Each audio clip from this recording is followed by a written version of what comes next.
जय श्री कृष्णा मित्रों, कैसे हैं आप सब। आज मैं आपके लिए फिर से एक वीडियो लेकर आई हूँ जो सोमवार व्रत कथा से जुड़ी हुई है। सोमवार के व्रत में ये शिव पार्वती की कथा आप जरूर सुने, जिससे आपको शिव पार्वती माता की कृपा आप पर बरसेगी। सोमवार का दिन भगवान शंकर को समर्पित होता है। आज के दिन भक्त भोलेनाथ को प्रसन्न करने के लिए विशेष पूजा अर्चना करते हैं। कुछ लोग आज के दिन व्रत भी रखते हैं ताकि शिव की विशेष कृपा प्राप्त की जा सके। बाबा भोलेनाथ के आशीर्वाद के लिए आप भी सोमवार का व्रत कर रहे हैं तो शिव व्रत कथा को पढ़कर या सुनकर इस उपवास को पूरा करें। तो आइए जानते हैं सोमवार व्रत की विधि क्या है। नारद पुराण के अनुसार सोमवार व्रत में व्यक्ति को प्रातः स्नान करके शिव जी को जल और बेलपत्र चढ़ाना चाहिए तथा गौरी की पूजा करनी चाहिए। शिव पूजन के बाद सोमवार व्रत कथा सुननी चाहिए। इसके बाद केवल एक ही समय भोजन करना चाहिए।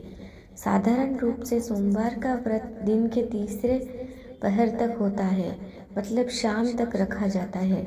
सोमवार व्रत 3 प्रकार का होता है: प्रति सोमवार व्रत, सौम्य प्रदोष व्रत और 16 सोमवार का व्रत। इन सभी व्रतों के लिए एक ही विधि होती है।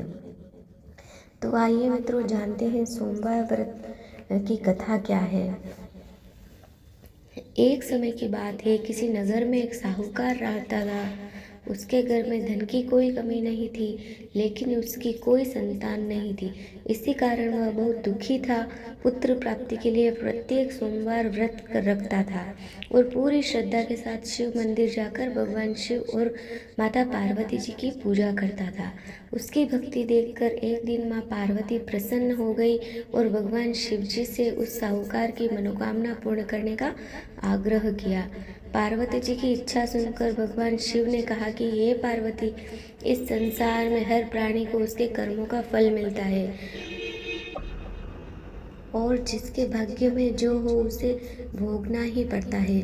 लेकिन पार्वती जी ने साहूकार की भक्ति का मान रखने के लिए उसकी मनोकामना पूर्ण करने की इच्छा जताई। माता पार्वती के आग्रह पर शिव जी ने साहूकार को पुत्र प्राप्ति का वरदान तो दे दिया, लेकिन साथ ही यह भी कहा कि उसके बालक की आयु केवल 12 वर्ष होगी। माता पार्वती और भगवान शिव की बातचीत को साहूकार सुन रहा था। उसे ना तो इस बात की खुशी थी और ना ही दुख था। वो पहले की भांति शिव जी की पूजा करता रहा। कुछ समय के बाद साहूकार के घर एक पुत्र का जन्म हुआ। जब वह बालक 11 वर्ष का हुआ तो उसे पढ़ने के लिए काशी भेज दिया गया।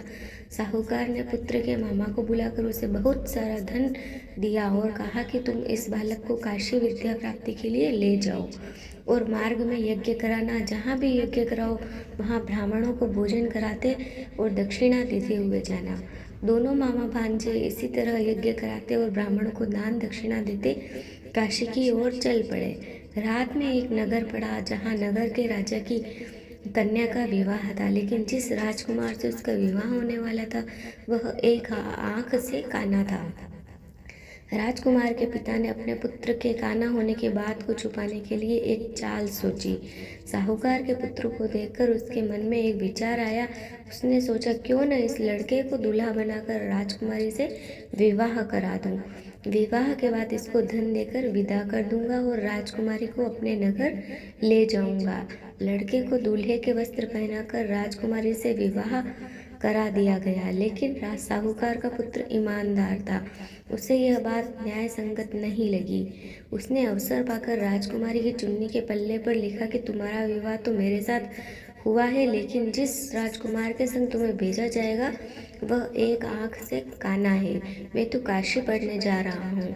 जब राजकुमारी ने चुन्नी पर लिखी बातें पढ़ी तो उसने अपने माता पिता को यह बात बताई। राजा ने अपनी पुत्री को विदा नहीं किया, जिससे बारात वापस चली गई। दूसरी ओर साहूकार का लड़का और उसका मामा काशी पहुंचे और वहां जाकर उन्होंने यज्ञ किया। जिस दिन लड़के की आयु 12 साल की हुई उसी दिन यज्ञ रखा गया। लड़के ने अपने मामा से कहा कि मेरी तबीयत कुछ ठीक नहीं है, मामा ने कहा कि तुम अंदर जाकर सो जाओ। शिवजी के वरदानानुसार कुछ ही देर में उस बालक के प्राण निकल गए। मृत भांजे को देख उसके मामा ने विलाप शुरू किया। संयोगवश उसी समय शिवजी और माता पार्वती जी उधर से जा रहे थे।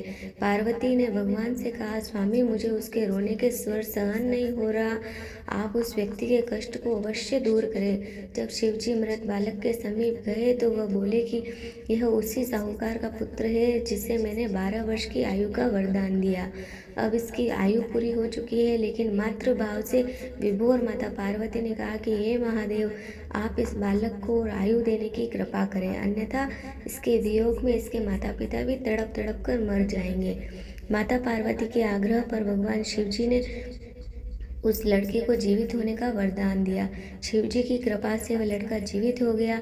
शिक्षा समाप्त करके लड़का मामा के साथ अपने नगर की ओर चल दिया। दोनों चलते हुए उसी नगर में पहुंचे जहां उसका विवाह हुआ था। उस नगर में भी उन्होंने यज्ञ का आयोजन किया था। उस नगर में भी उन्होंने यज्ञ उस लड़के के ससुर ने उसे पहचान लिया और महल में ले जाकर उसकी खातिरदारी की और अपनी पुत्री को विदा किया। इधर साहूकार और उसकी पत्नी भूखे प्यासे रहकर बेटे की प्रतीक्षा कर रहे थे। उन्होंने प्रण कर रखा था कि यदि उन्हें अपने बेटे की मृत्यु का समाचार मिला तो वह भी प्राण त्याग देंगे, परंतु अपने बेटे के जीवित होने का समाचार पाकर वह बेहद प्रसन्न हुए। उसी रात भगवान शिव ने व्यापारी के स्वप्न में आकर कहा, हे श्रेष्ठी, मैंने तेरे सोमवार के व्रत करने और व्रत कथा सुनने से प्रसन्न होकर तेरे पुत्र को लंबी आयु प्रदान की है।